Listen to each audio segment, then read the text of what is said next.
નમસ્કાર, આપ જોઈ રહ્યા છો સ્પેશિયલ રિપોર્ટ. આપની સાથે હું છું ઝરણા. ન ભૂતો ન ભવિષ્યથી અયોધ્યામાં ઐતિહાસિક મહોત્સવ ઉજવાયો. પ્રધાનમંત્રી મોદીએ અયોધ્યામાં રામ મંદિરના શિલાન્યાસ કરી નિર્માણ કાર્યનો પ્રારંભ કરાવ્યો.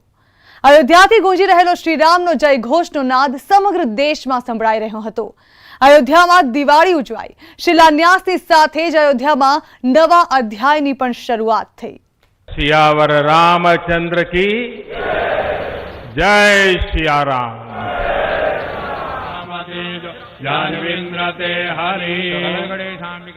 अयोध्याમાં ઐતિહાસિક અધ્યાય. वाकई ये न भूतो न भविष्यति।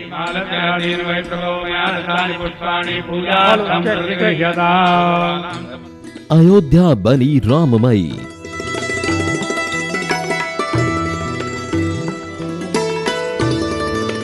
अयोध्याમાં ભવ્ય મંદિર નિર્માણનો પ્રારંભ.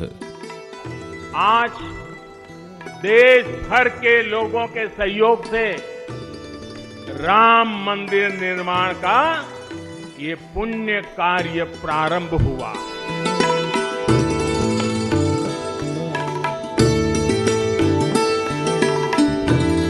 રામલલ્લા સામે સાષ્ટાંગ થયા પ્રધાનમંત્રી મોદી. આજે એ દિવસ પણ પૂર્ણ થયો જેની વર્ષોથી રાહ જોવાઈ રહી હતી.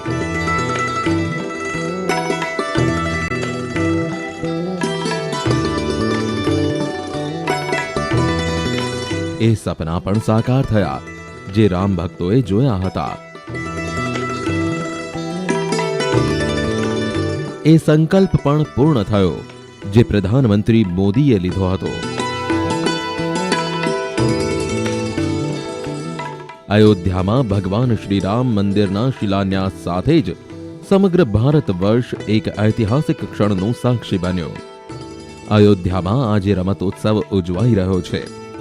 મંદિર, મઠ અને દરેક ઘરમાં દીપોત્સવ ઉજવાઈ રહ્યો છે. અયોધ્યામાં આજે એ ત્રેતા યુગની દિવાળી ઉજવાઈ રહી છે જ્યારે ભગવાન શ્રીરામ વનવાસ પૂર્ણ કરી અયોધ્યા પરત ફર્યા હતા.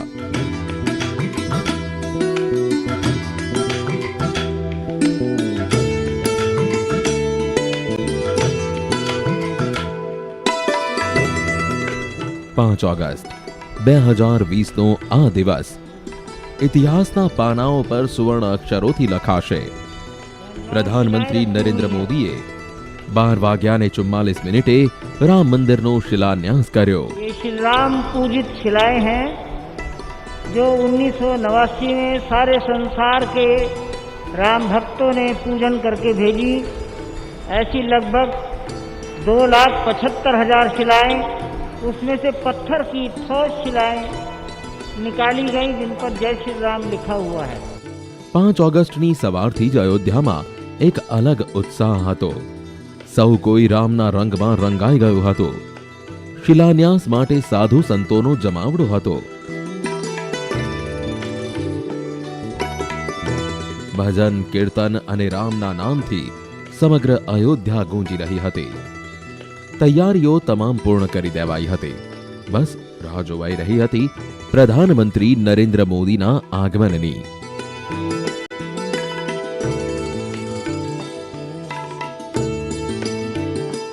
રામ ભક્તોની એ આતુરતાનો પણ અંત આવ્યો જ્યારે પ્રધાનમંત્રી દિલ્હીથી લખનઉ અને બાદમાં અયોધ્યા પહોંચ્યા.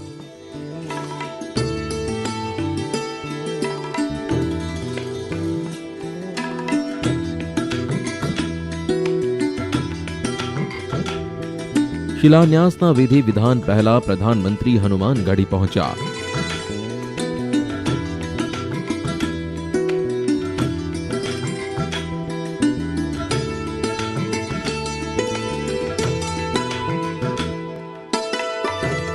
કહેવાય છે કે અયોધ્યામાં કોઈ શુભ કાર્યની શરૂઆત કરતા પહેલા અયોધ્યાના રાજા હનુમાનજીની આજ્ઞા લેવી જરૂરી છે.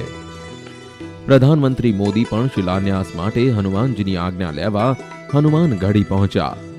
હનુમાનજીની આરતી બાદ તેઓ તેમની પરિક્રમા કરી.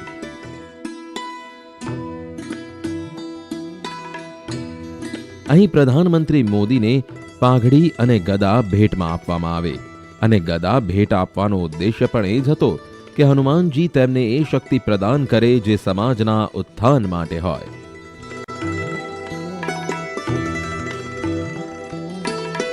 રામ મંદિર શિલાન્યાસની ઘડીઓ ગણાઈ રહી હતી. હનુમાન ગઢીથી નીકળી પ્રધાનમંત્રી રામ જન્મભૂમિ તરફ જવા રવાના થયા.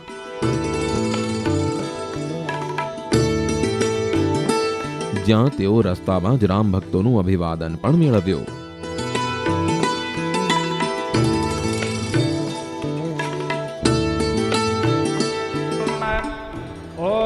યજમાનના રૂપમાં પ્રધાનમંત્રી મોદી ભૂમિપૂજન સ્થળ પર બેસી ગયા હતા. પ્રકાંડ વિદ્વાનોએ મંત્રોચ્ચારની શરૂઆત કરી.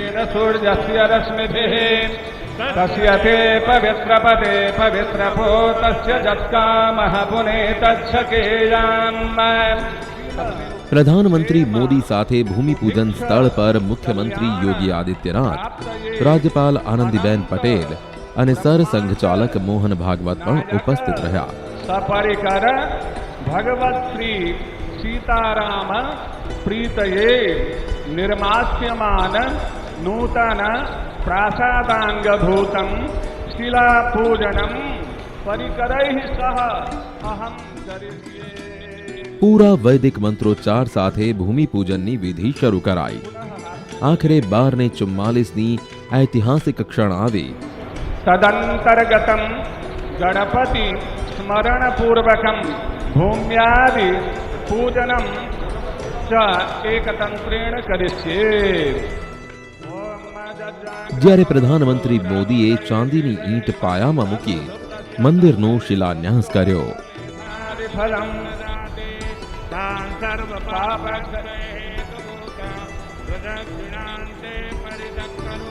ओम पदे पदे दा परिभोजकेभ्यः सद्योषमेधादि फलं ददाति तां सर्व पापक्षय हेतु भूतां प्रदक्षिणां ते परितः करोमि.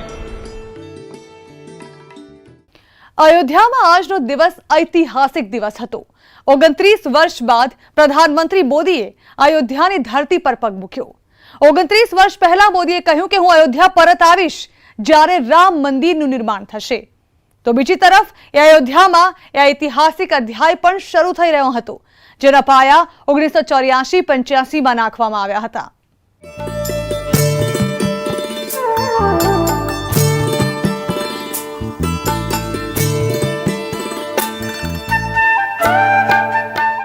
આ ચારે તસવીર ઐતિહાસિક. ઇતિહાસના પન્નાઓ પર તસવીરની કહાની સુવર્ણ અક્ષરથી લખાશે. રામનગરી અયોધ્યામાં 29 વર્ષ બાદ નરેન્દ્ર મોદીનું આગમન. હનુમાનગઢીમાં આરતી. રામ જન્મભૂમિમાં રામલલાને સાષ્ટાંગ પ્રણામ.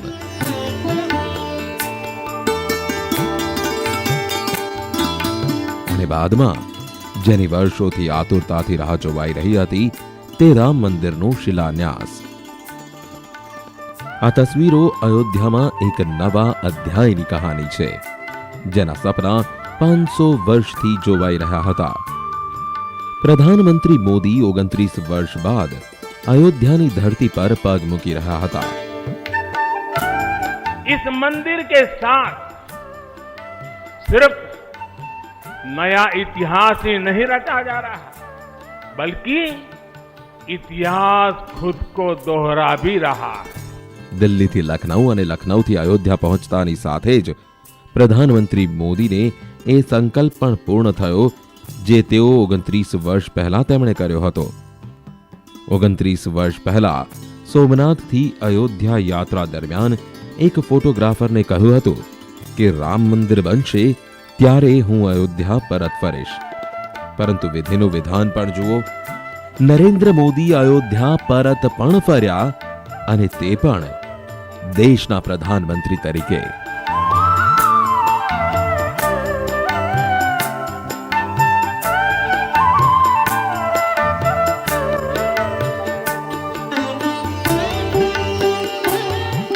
બીજી તરફ અયોધ્યામાં રામ મંદિરનો શિલાન્યાસ પણ એટલો જ ઐતિહાસિક હતો.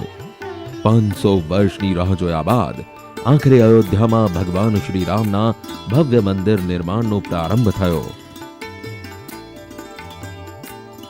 1984-85માં શરૂ થયેલા રામ મંદિર આંદોલન અને અડવાણીની સોમનાથ યાત્રા બાદ અયોધ્યામાં રામ મંદિર નિર્માણના સપના જોવાઈ રહ્યા હતા, જેને 9 નવેમ્બર 2019માં સુપ્રીમ કોર્ટમાંથી લીલી ઝંડી મળી અને 5 ઓગસ્ટ 2020નો એ ઐતિહાસિક દિવસ પણ આવ્યો જ્યારે રામ મંદિરના શિલાન્યાસની શુભ ઘડી આવી અને મંદિર નિર્માણનો પ્રારંભ થયો. सियावर रामचंद्र की जय सियाराम. આ દ્રશ્યો સાથે જ નરેન્દ્ર મોદી એકમાત્ર પ્રથમ પ્રધાનમંત્રી બન્યા જેઓ રામ જન્મભૂમિમાં રામલલ્લાના દર્શન કર્યા.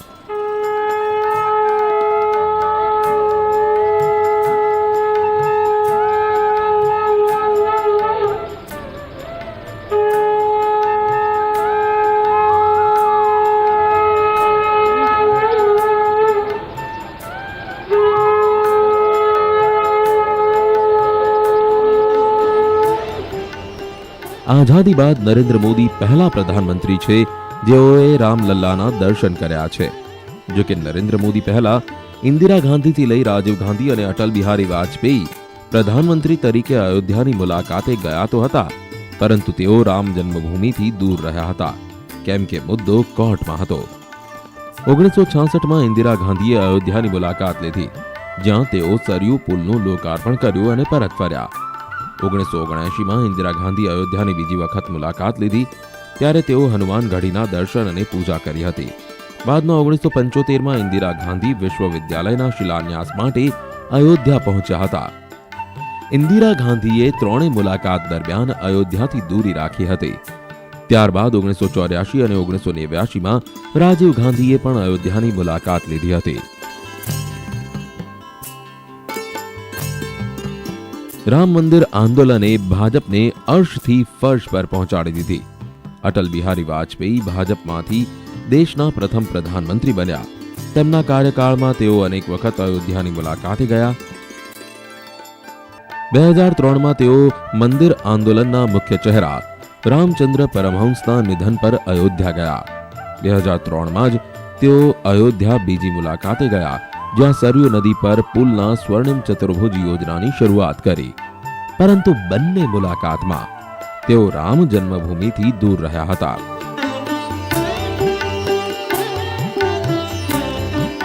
હવે જ્યારે નરેન્દ્ર મોદી દેશના પ્રધાનમંત્રી પદ પર છે, ત્યારે રામ મંદિરની ઐતિહાસિક ઘડી પણ આવી કે જ્યારે નરેન્દ્ર મોદીએ રામ મંદિર નિર્માણનો પ્રારંભ કરાવ્યો.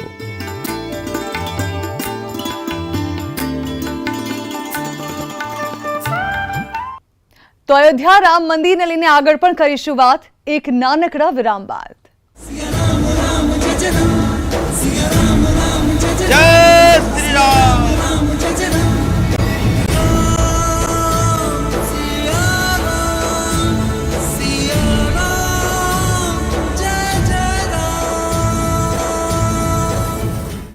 શિલાન્યાસની સાથે જ અયોધ્યામાં ઐતિહાસિક અધ્યાયની કહાની લખાઈ.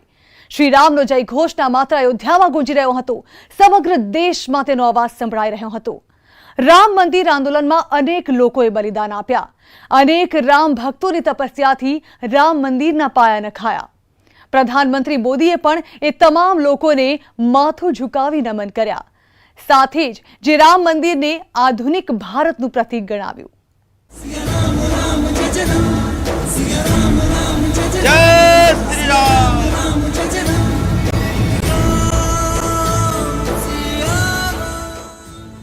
અયોધ્યામાં ભગવાન રામનો ઉત્સવ હતો. દેશના મુખ્ય એટલે કે પ્રધાનમંત્રી મોદી અયોધ્યામાં હાજર હતા, જેઓ શિલાન્યાસ કરી મંદિર નિર્માણનો શુભારંભ કરાવ્યો. राम काज किनु बिनु मोहि कहां बिसरा. અયોધ્યામાં રામ મંદિરના નિર્માણને લઈને સમગ્ર દેશમાં અનેરો ઉત્સાહ હતો. અયોધ્યા રામના રંગમાં રંગાઈ હતી. શ્રી રામનો જય ઘોષ માત્ર અયોધ્યામાં જ નહીં, પરંતુ સમગ્ર વિશ્વમાં ગૂંજી રહ્યો હતો. कन्याकुमारी से क्षीर भवानी तक कोटेश्वर से कामाख्या तक, जगन्नाथ से केदारनाथ तक, सोमनाथ से काशी विश्वनाथ तक, समेत शिखर से श्रवण बेलगोला तक, बोध गया से सारनाथ तक, अमृतसर साहब से पटना साहिब तक, अंडमान से अजमेर तक, लक्षद्वीप से लेह तक, आज पूरा भारत રામમય है। વર્ષોથી ટેન્ટ નીચે રહેલા ભગવાન રામનું અયોધ્યામાં ભવ્ય મંદિર નિર્માણ થઈ રહ્યું છે। સદીઓથી ચાલતા સંઘર્ષનો અંત આવ્યો। અયોધ્યામાં રામ મંદિર નિર્માણ 1984-85 થી આંદોલન શરૂ થયા। અનેક લોકોએ રામ મંદિર માટે બલિદાન આપ્યા। આંદોલનમાં અર્પણ તર્પણ હતું તો સંઘર્ષ અને સંકલ્પ પણ હતો। તેમના ત્યાગ, બલિદાન અને સંઘર્ષથી જ આજે આ સપનું પણ સાકાર થયું। પ્રધાનમંત્રી મોદીએ પણ એ તમામ લોકોને નમન કર્યા જેમની તપસ્યાથી રામ મંદિરના પાયા નંખાયા। जिनके त्याग, बलिदान और संघर्ष से आज ये स्वप्न साकार हो रहा है, जिनकी तपस्या राम मंदिर में नींव की तरह जुड़ी हुई है, मैं उन सब लोगों को 130 करोड़ देशवासियों की तरफ से सर झुका करके नमन करता हूं। દેશમાં કોરોના મહામારીનો કાળ ચાલી રહ્યો છે। પીએમ મોદી લોકોને સોશિયલ ડિસ્ટન્સિંગ અને માસ્ક ફરજિયાત પહેરવાની અપીલ કરી છે અને તે જ કારણ હતું કે રામ મંદિર શિલાન્યાસમાં વધારે લોકોને આમંત્રણ આપવામાં આવ્યો નહોતો। આંદોલનનો મુખ્ય ચહેરા અડવાણી અને મુરલી મનોહર જોશી પણ અયોધ્યા નહોતા આવ્યા। श्री राम के काम में मर्यादा का जैसा उदाहरण प्रस्तुत किया जाना चाहिए, देश ने वैसा ही उदाहरण प्रस्तुत किया है।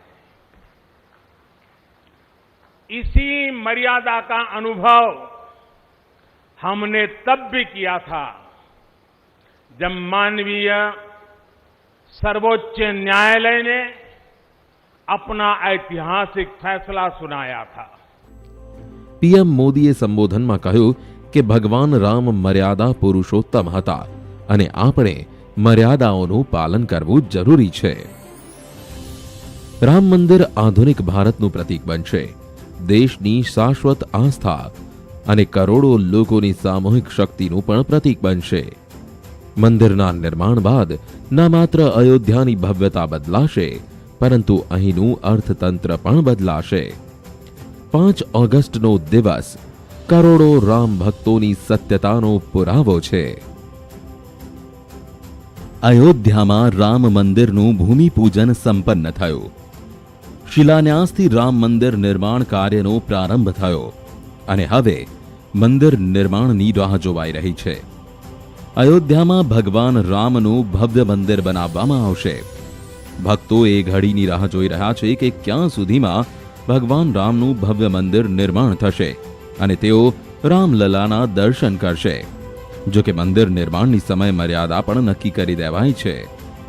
શ્રી રામ જન્મભૂમિ તીર્થ ટ્રસ્ટને રામ મંદિર નિર્માણ 2024 પહેલા પૂર્ણ કરવાનો લક્ષ્યાંક રાખ્યો છે। 3.5 વર્ષમાં જ અયોધ્યામાં રામ મંદિર તૈયાર કરી દેવામાં આવશે અને તેના માટે L&T કંપનીને કામ સોંપવામાં આવ્યું છે। જો કે ટ્રસ્ટે મંદિર નિર્માણ માટે 32 મહિનાનો સમય આપ્યો છે, જેથી થોડું કામ બાકી રહી જાય તો તે સમયસર પૂર્ણ કરી શકાય। દેશમાં જે સ્થળો પર શિલાપૂજન કરવામાં આવ્યા છે તે તમામ સ્થળોની શિલાઓનો ઉપયોગ રામ મંદિર નિર્માણ માટે કરવામાં આવશે। એટલું જ નહીં, અયોધ્યાના કાર સેવકપુરમ બનાવવામાં આવેલી કાર્યશાળામાં જે પથ્થર તૈયાર કરવામાં આવ્યા તેનો પણ રામ મંદિર નિર્માણમાં ઉપયોગ કરાશે। સાથે અહીં હજારોની સંખ્યામાં ઈંટ પણ રાખવામાં આવી છે, જેને દેશના અલગ અલગ વિસ્તારોમાંથી રામ ભક્તોએ શ્રદ્ધાના પુરાવા તરીકે અહીં રાખી છે। માનવામાં આવી રહ્યું છે કે 2024ની રામનવમી સુધી મંદિર નિર્માણનું કાર્ય પૂર્ણ કરી દેવામાં આવશે। તો આખરે જેની વર્ષોથી રાહ જોવાઈ રહી હતી તે દિવસ આવી જ ગયો અને રામ મંદિરનું ભૂમિપૂજન પણ થઈ ગયું. હવે રાહ જોવાઈ રહી છે એ સમયની કે જ્યારે રામ મંદિર તૈયાર થઈ જશે અને ભક્તો ત્યાં દર્શનાર્થે જઈ શકશે. આ સાથે જ સ્પેશિયલ રિપોર્ટ અહીં સમાપ્ત કરીશું. અન્ય વધુ સમાચારો માટે આપ જોતા રહો ન્યૂઝ 18 ગુજરાતી. जय श्री राम।